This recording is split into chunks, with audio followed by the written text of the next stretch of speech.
আসসালামু আলাইকুম। ধরেন আপনার এলাকায় এই মুহূর্তে আপনার পাশ দিয়ে বয়ে চলা নদীতে একটা লাশ ভেসে উঠলো।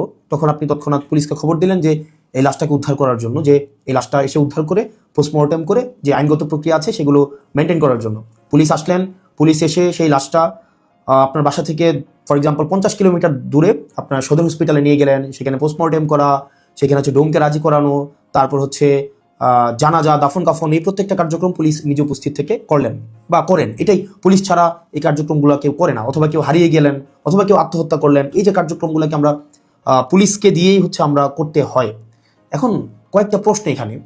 আপনার বাসা থেকে বা নদীর পাড় থেকে লাশটা জেলা সদরে নিয়ে যাওয়ার জন্য যে খরচটা হয়েছে, অ্যাম্বুলেন্স ম্যানেজ করা, ডোম ম্যানেজ করা, হসপিটালের যে খরচ, এই খরচটা আসলে কে দেয়? এই খরচটা দেয় হচ্ছে সেখানে নিয়োজিত যিনি দায়িত্বপ্রাপ্ত এসআই, কনস্টেবল বা যিনি যান, পুলিশের যে সদস্য যান, তাকেই কিন্তু এই খরচটা বহন করতে হয়। যেই 10-15 হাজার টাকা খরচ হয়, তাকে এই খরচটা বহন করতে হয়।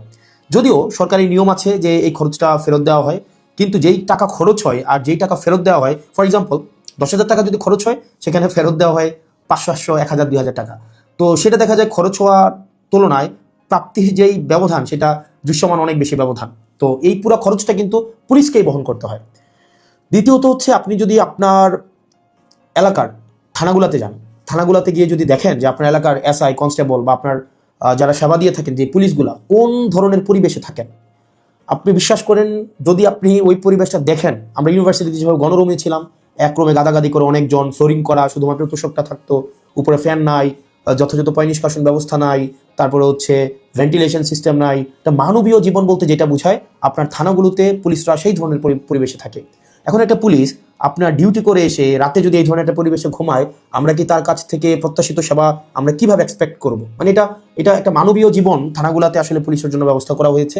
এত বছরেও পুলিশ এই সেবাগুলোতে, এই মৌল মানবিক পুলিশের যেই বেসিক যে সেবাগুলা, সেগুলো এখনো পর্যন্ত কিন্তু সংস্কার করা হয়নি।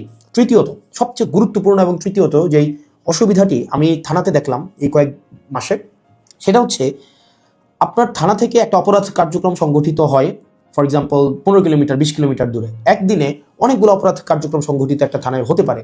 পারিবারিক কলহ, মাদকের সমস্যা, ছিনতাই, ডাকাতি, চুরি, একাধিক সমস্যা সেখানে ঘটতে পারে। এখন প্রশ্ন হচ্ছে, একটা থানায় যদি আমার 16-17টা ইউনিয়ন, 20টা ইউনিয়ন, কোনো কোনো জায়গায় তারও বেশি ইউনিয়ন, প্রত্যেকটা জায়গায় যদি কোনো ধরনের অপরাধ কার্যক্রম সংগঠিত হয়, ধরি 10টা জায়গায় সংগঠিত হইলো বা 5টা জায়গায় সংগঠিত হইলো, আমার এই 5টা জায়গায় কিন্তু তাৎক্ষণিক রেসপন্স করতে হয়। এখন তাৎক্ষণিক যদি আমরা রেসপন্স করতে চাই, সেই জায়গাগুলোতে পৌঁছাইতে অবশ্যই অবশ্যই আমাদের গাড়ির প্রয়োজন।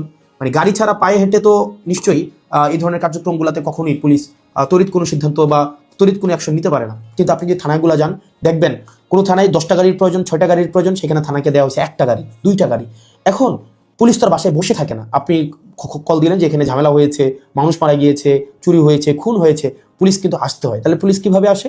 পুলিশ দেখা যায় একটা ভ্যান ভাড়া করে, একটা অটো ভাড়া করে, অথবা দেখা যায় একটা লেগুনা ভাড়া করে, সেইটা করে কিন্তু তাকে যেতে হয়। ওই যে ভাড়ার টাকাটা, এই ভাড়ার টাকাটাও কিন্তু পুলিশের পকেট থেকে দিতে হয়। দ্বিতীয়ত, এই যে ভাড়া করে যাওয়া আসা, তার যেই সময় নষ্ট হয়, সেক্ষেত্রে দেখা যায় যারা অপরাধ সংঘটিত করে, তারা কিন্তু ইতিমধ্যেই সে জায়গা থেকে চলে যায় এবং আমরা সেবা বঞ্চিত হই। সেজন্য আপনি যদি পুলিশকে যুগোপযোগী করতে চান, পুলিশকে যদি আপনি হচ্ছে তার সেবা তাৎক্ষণিক জনগণের কাছে পৌঁছাইতে চান, অবশ্যই অবশ্যই তার ট্রান্সপোর্টেশন ব্যবস্থাটা অবশ্যই অবশ্যই যথাযথভাবে করতে হবে। আপনি পুলিশকে ট্রান্সপোর্টেশনের গাড়ি দিবেন না। গাড়ি বলতে এখানে একটা পুলিশকে একটা গাড়ি, এটা বোঝানো হয় নাই। একটা কাভার্ড ভ্যান দেন, একটা 10টা পুলিশ একসাথে মুভ করতে পারে।